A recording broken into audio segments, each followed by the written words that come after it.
Listo. Bueno, continuando con la clase del viernes, anatomía macroscópica del encéfalo. Eh, está. Pues como índice, una leve introducción, pues como la que vimos la clase pasada. Repaso de la configuración externa, un poco acerca del método de Kingler y hablando ya más de fondo acerca de la sustancia blanca. La introducción que vimos la clase pasada, el cerebro está conformado en una consistencia semisólida, 1400 gramos en el adulto en promedio y protegida del ambiente externo por el cráneo, las meninges y el líquido cefalorraquídeo. Y entrando a lo que es como tal, la configuración externa, tenemos que el encéfalo se puede dividir en tres superficies. Una superficie lateral, como se ve en la imagen, una superficie medial y una superficie ventral. Vamos a ver las otras dos superficies. El encéfalo está dividido en 5 pares de lóbulos, como ya conocemos: el lóbulo frontal, el lóbulo parietal, el lóbulo temporal, occipital, y dentro de la cisura de Silvio vamos a encontrar la ínsula.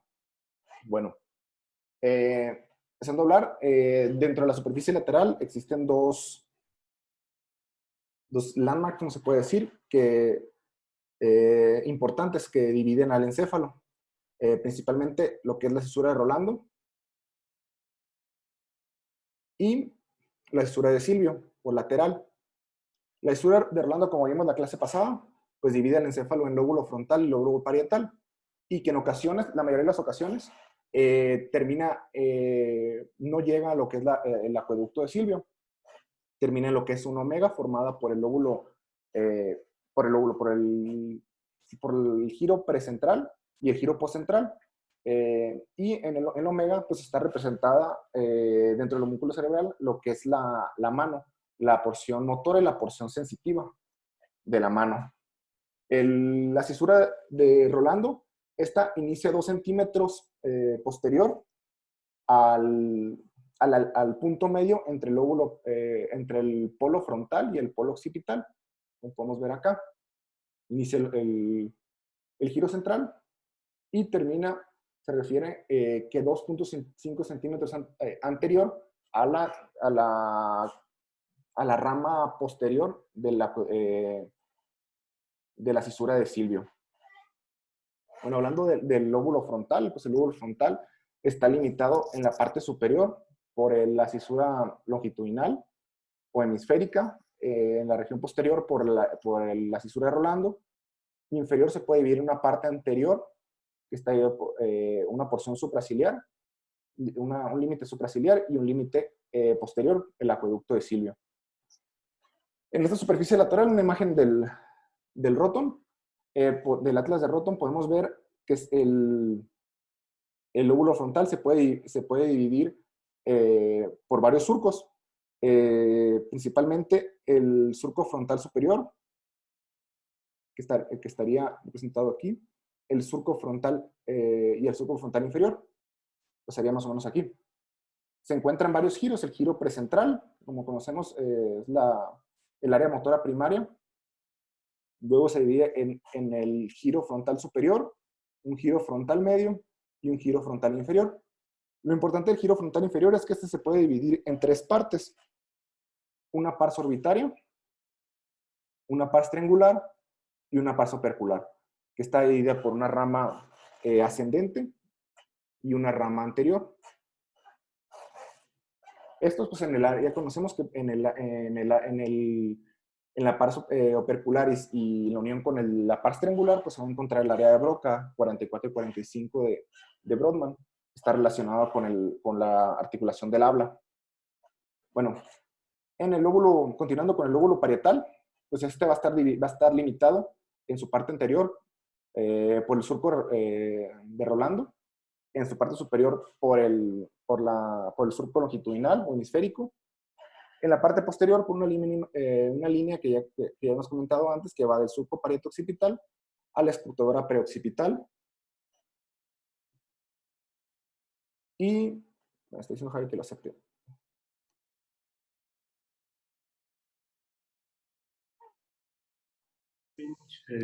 Y en la parte inferior por el surco de Silvio. Podemos ver dentro del lóbulo parietal que va a estar el giro. ¿Y ya estamos nosotros conectados? Ya. ¿Y nos escucha el pinche Bedaflet? Sí. El giro postcentral que va a estar, posterior a la línea, al surco de Rolando, y se va a estar también el giro parietal superior y parietal inferior. El giro parietal inferior pues, se va a dividir en dos partes, por un giro supramarginal y un giro angular. Continuando con el surco, con el lóbulo occipital, este pues va a estar delimitado hacia enfrente, como ya comentamos, por la línea del surco parieto-occipital a la escotadura preoccipital. Y este va a estar dividido por varios surcos, pues el surco occipital, transverso, un surco lunado y un surco lateral. Esto lo va a dividir en un giro occipital superior, medio e inferior. También va a estar en la región posterior un surco polar, y un surco prepolar y un giro polar. Continuando con lo que es el lóbulo temporal pues va a estar limitado en su parte superior por la cisura de Silvio, en su región posterior por la línea y en su región posterior por la línea que ya comentamos. Va a estar dividido por dos surcos, por el surco temporal superior y el surco temporal inferior, y va a estar representado en la superficie lateral por el giro temporal superior, medio e inferior. Dentro del giro temporal superior, yendo hacia adentro de la cisura de Silvio, se va a encontrar el giro transverso o de Heschel, que va a estar relacionado con el área auditiva primaria.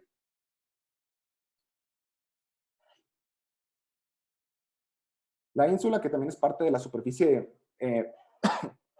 lateral, va a estar en la parte profunda de lo que es la cisura de Silvio. Y esta va a estar dividida por varios surcos, por un surco circular, el cual va a estar separando a la ínsula del lóbulo frontal, parietal y temporal. Un surco central insular, el cual va a dividir los giros cortos de los giros largos. Los giros cortos se pueden presentar de 3 a 5 giros en la parte anterior de la ínsula, y los giros largos en la parte posterior se van a representar por 2 giros, el giro anterior y posterior largo. Dentro de la ínsula se va a encontrar lo que es el límer ínsula, que es el límite anteroinferior de la ínsula, que pues representa un punto importante en lo que es representa el punto medial, no, lateral, el punto lateral en lo que es la sustancia perforada anterior, la cual ahorita vamos a comentar, se observa en la visión ventral. En la superficie medial, pues podemos observar también los lóbulos cerebrales, pues representados por el frontal, parietal, occipital, y detrás del cuerpo calloso y del tallo cerebral, pues se puede observar en la siguiente imagen el lóbulo temporal. El lóbulo frontal en esta región pues va a estar limitada por el surco central, el cual va a dividir a un lóbulo paracentral en dos partes, una porción posterior y una porción anterior. La porción anterior va a estar es la continuación del lóbulo del surco precentral. La continuación del surco precentral representando la porción motora de los miembros inferiores y de los genitales, y el giro frontal superior, el cual se va a continuar hacia la región anterior, hacia el área subcallosa, en la cual se van a encontrar el giro paraterminal y el giro paraolfatorio. Dentro de estas también se va a encontrar la parte interior del giro del cíngulo. Yéndonos hacia atrás, hacia el lóbulo parietal, pues vamos a encontrar la parte posterior del lóbulo paracentral, la continuación del giro del cíngulo en su parte posterior. Va a estar dividido por un surco, un surco marginal, el cual va a dividir el lóbulo paracentral del del precúneo, perdón, del precúneo y un surco parieto-occipital que va a separar al lóbulo parietal del lóbulo occipital. En esta región, en la superficie medial, pues se encuentra la región más importante del lóbulo occipital, el cual va a estar dividido por un surco calcarino, el cual lo va a dividir en dos giros, en el cúneo y en el giro de la língula. En este surco, en el labio superior y en el labio inferior, pues se va a ver representada el área auditiva primaria. Seguramente vamos a comentar un poco dentro de lo que son la radiación óptica en la parte de la sustancia blanca.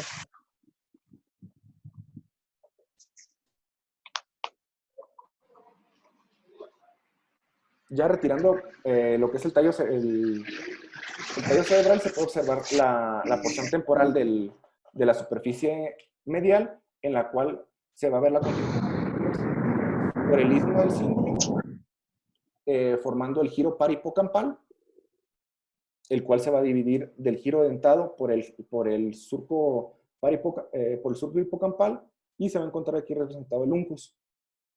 Vas a tener un surco colateral, el cual lo va a dividir del giro fusiforme u occipito temporal en la región media.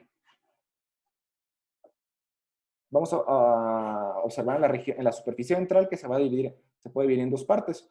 Una superficie anterior y una superficie posterior. En la superficie anterior, lo que vamos a ver va a ser el lóbulo frontal, en el cual se va a observar principalmente lo que es el bulbo olfatorio, el cual va a estar recorriendo el surco olfatorio y va a dividir al lóbulo frontal en superficie ventral en dos partes. Una parte medial, que va a estar dado por el giro recto, y una parte lateral que va a estar dado por los giros orbitarios. Los giros orbitarios van a estar divididos por un surco orbitario en forma de H, el cual los va a dividir en un giro orbitario anterior, posterior, medial y lateral.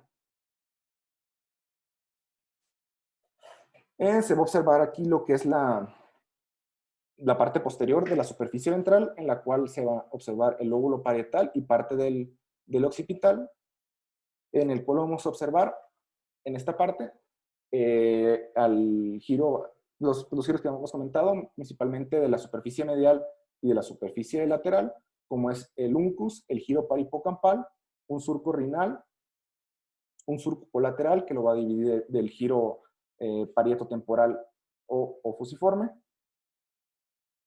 Hacia acá atrás va a estar la língula, que se va a observar del lóbulo occipital, y hacia acá un surco temporal inferior. En esta zona, como hemos comentado, pues se encuentra la sustancia perforada anterior, la cual va a estar limitada hacia anterior con la estría olfatoria en su parte medial, en su división medial y lateral, en la parte posterior por el tallo del temporal, en su parte lateral por el himen ínsula, que es la región anteroinferior, el punto anteroinferior, límite anteroinferior de la ínsula, en su región posterior-medial por el tracto óptico, y en su parte medial se va a continuar por la fisura interhemisférica. La sustancia perforada anterior, pues, se comenta como perforada porque la atraviesan varias estructuras vasculares, como son la arteria carótida interna, la arteria coroidea anterior, la arteria cerebral anterior, la arteria cerebral media y venas estatal inferiores. Eso como un leve repaso de lo que fue la clase pasada, nada más para entrar un poco en contexto acerca de la continuación de la clase, de lo que es ya como tal la sustancia blanca. Pues como ya sabemos, la corteza, el encéfalo se divide en sustancia blanca y sustancia gris. La sustancia blanca está formada por haces de fibras nerviosas mielinizadas o los axones de los nervios, y estas fibras nerviosas en conjunto se van a conocer como fascículos o tractos. Dentro del encéfalo, la sustancia blanca forma una arquitectura tridimensional, como se puede observar en la imagen que se presenta en la diapositiva, en la cual se observan pues prácticamente la mayoría de los tractos de la sustancia blanca y se ve representado en un esquema con colores, en una visión coronal y en una visión sagital, en la cual se puede dividir de dorsal a ventral y medial y posterior, representada con estas mismas divisiones en una resonancia magnética con tracoscopografía y representada en una disección del encéfalo para observar la sustancia blanca. Se pueden dividir en 3 tipos, lo que son los haces o fibras, en fibras de asociación, las cuales van a estar dentro del mismo hemisferio cerebral y van a ir de un sitio a otro. Estas mismas se pueden dividir en 2, unas fibras en U o de asociación cortas que conectan giros que se encuentran adyacentes y estas van a viajar justo por debajo de la parte más profunda del surco.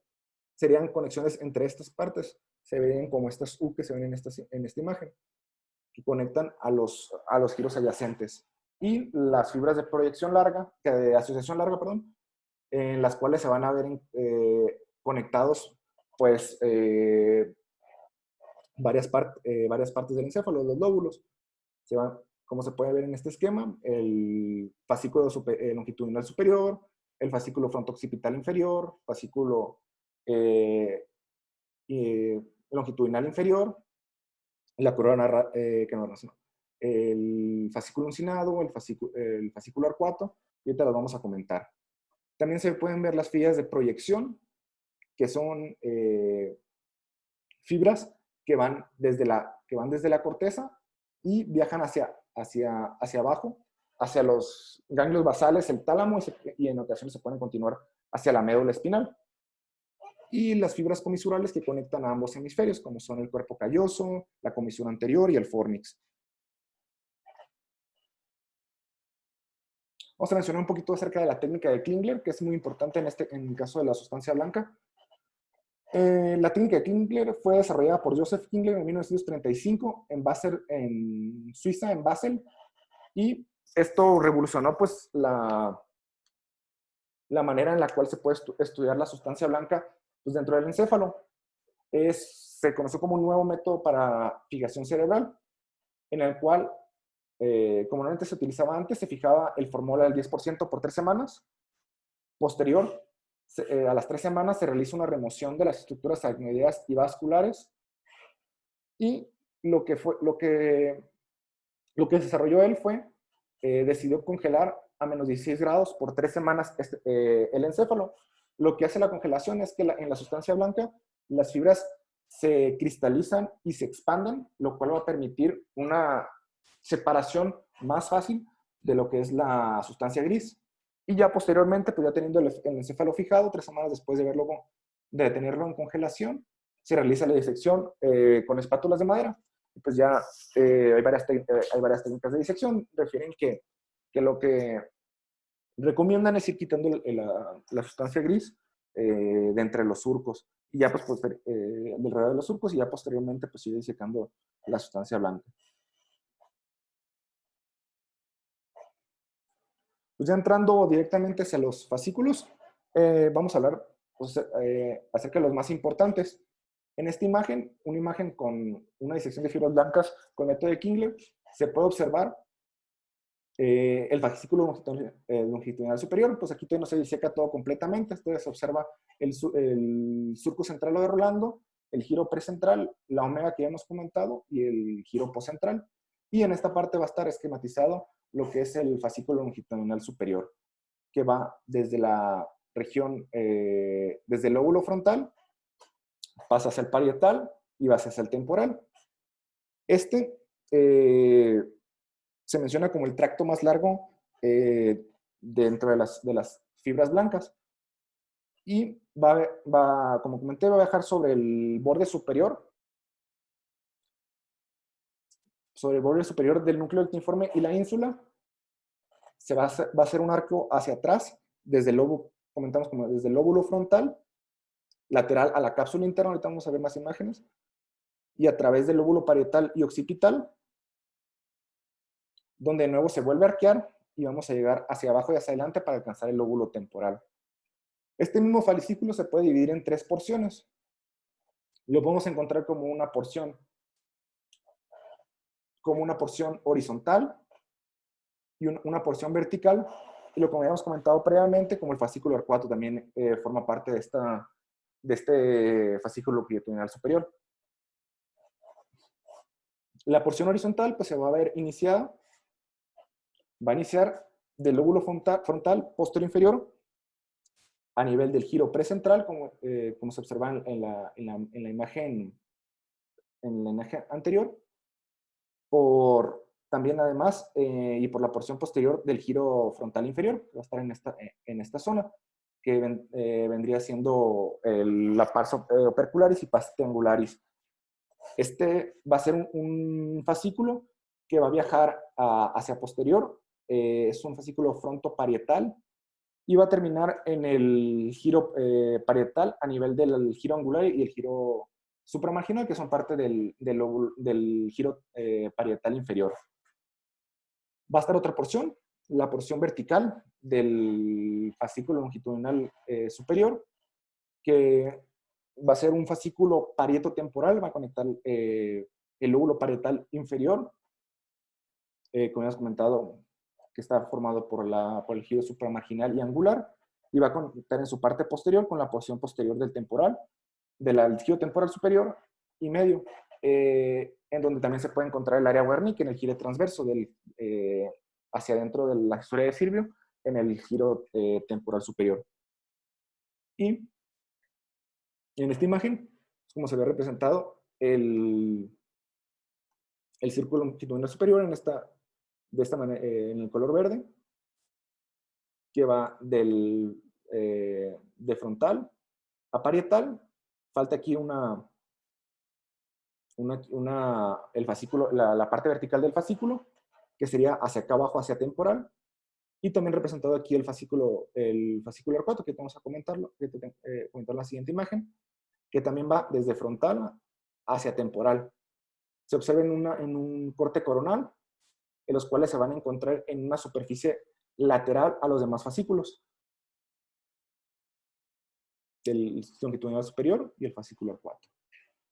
En esta imagen pues, se va esquematizado lo que es el fascículo arcuato, el cual va a iniciar en el giro precentral, en la pars opercularis y triangulares, similar a la porción horizontal de este mismo fascículo, y va a viajar hacia el temporal, se va a arquear sobre el lóbulo parietal, el lóbulo occipital, y va a llegar hacia el lóbulo temporal, llegando hasta la porción medial y posterior de los giros temporales superior, medio e inferior, y principalmente la parte, y también el área de Wernicke.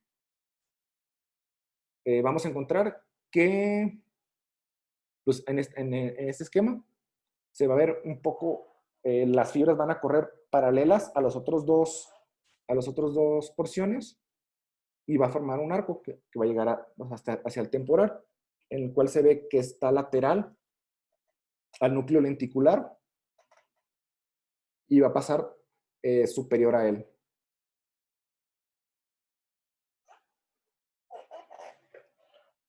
Vamos a continuar con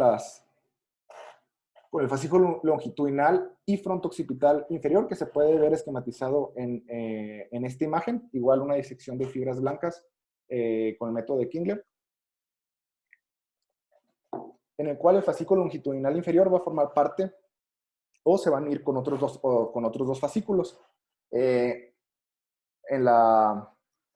su viaje hacia la región occipital. Va a estar mencionado como el stratum sagital, que se ve representado por esta SS.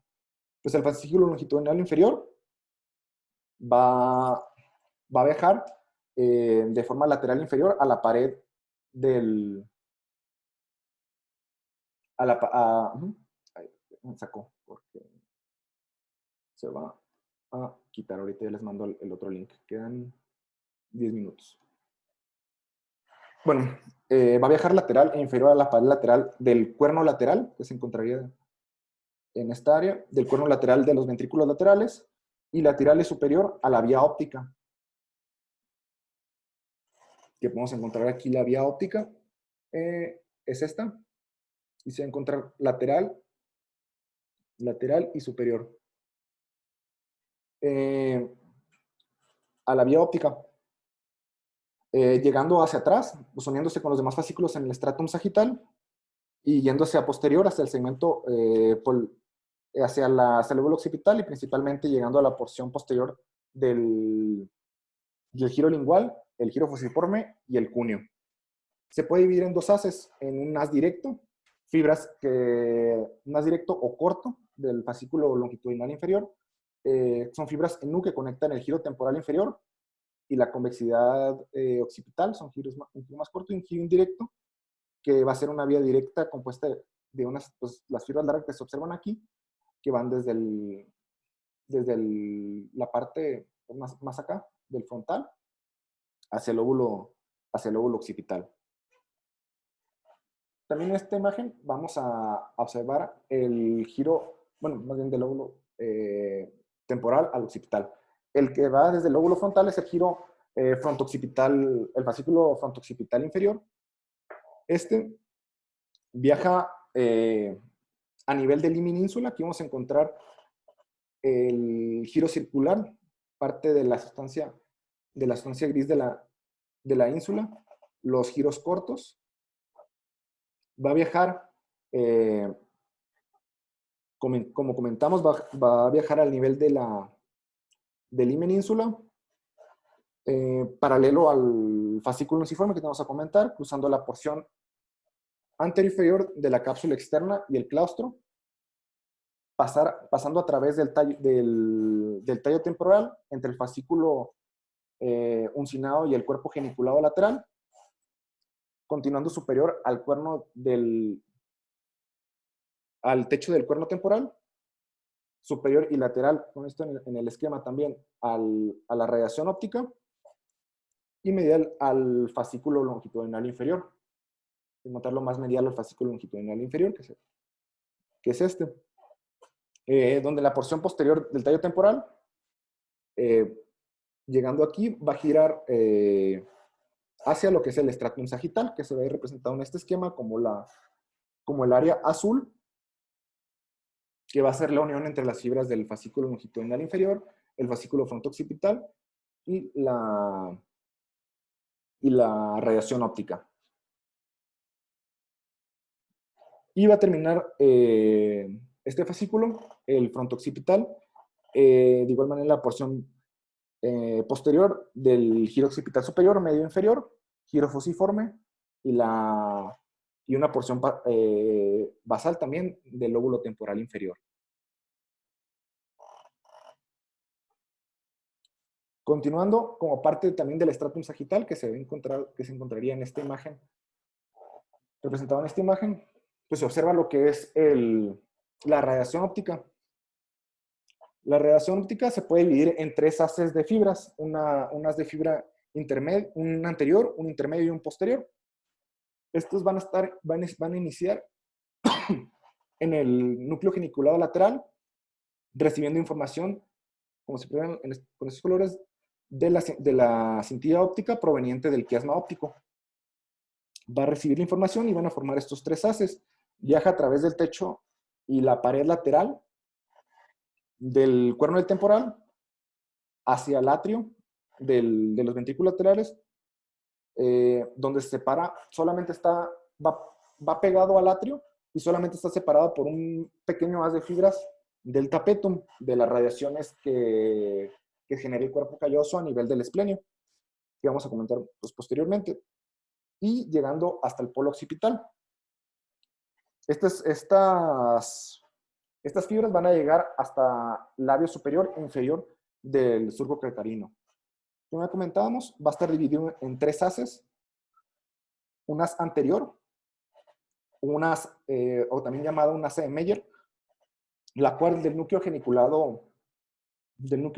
lateral va, en vez de irse directo hacia el lóbulo temporal, va a hacer un giro va a irse primero hacia una porción anterior hasta llegar casi a la punta del cuerno lateral, y va a girar hacia posterior para dejar sus fibras a nivel del surco cacarino. También se van a mostrar los otros dos haces, una central, que hacen una pequeña curva hacia adelante nomás y se van hacia la región posterior, y un surco posterior que viaja directo desde el núcleo geniculado lateral hacia el surco cacarino. En el surco cacarino las fibras se van a recibir en el labio superior, van a recibir las fibras desde el haz posterior, que hemos comentado, un haz directo, y va a representar la retina superior, o sea, el campo visual inferior. Y el asa de Meyer, el asa anterior, se va a viajar, comentamos, hacia adelante y luego hacia atrás, y va a dejar sus fibras en el labio inferior, representando la retina inferior y un campo visual superior.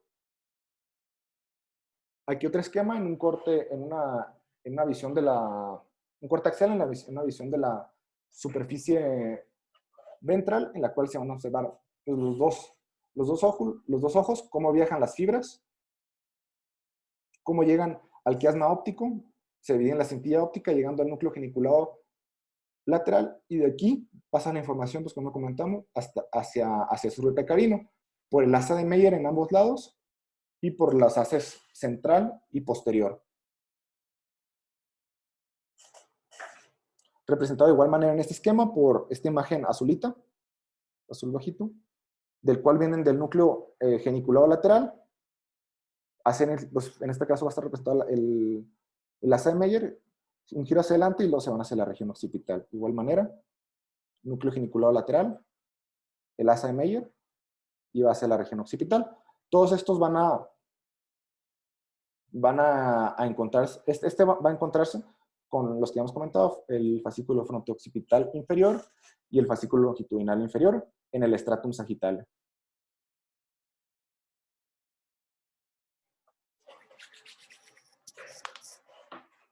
Vamos a continuar con otra de las fibras, la corona radiada. Se ve una imagen, también una disección con método de Kingler de la sustancia blanca y 3 cortes, uno coronal, uno axial y uno sagital del cerebro sin disección de la sustancia gris. La corona radiada pues, va a iniciar en lo que es el lóbulo frontal y parietal, principalmente en los giros presentral y poscentral. ¿Se ven? Va a estar formada como una corona, va a dar sobre el lóbulo frontal y lóbulo parietal, principalmente obteniendo fibras, pues ya comentamos, de los giros presentral y poscentral, que son el área motora y el área sensitiva, porque principalmente la corona radiada se va a compactar a nivel de la cápsula interna, como ven. Las fibras están un poco más dispersas y van a ir juntándose a nivel de la cápsula interna. La corona radiada presenta proyecciones desde que se obtienen también del fascículo longitudinal superior, del fascículo longitudinal inferior, frontooccipital, de reacción óptica, además del giro presentral y poscentral, y estas van a llegar, como comentamos, hacia la cápsula interna. La cápsula interna se divide en 3 partes. En un brazo, bueno, se ve representado aquí, que va a estar entre el núcleo lenticular, que va a estar representado por el putamen y el globo pálido, el tálamo y el núcleo y el caudado. Que bueno, se observa más aquí el caudado, el tálamo, putamen, el globo pálido, formando el núcleo lenticular, y se va a formar va a estar dividido principalmente en 3 partes.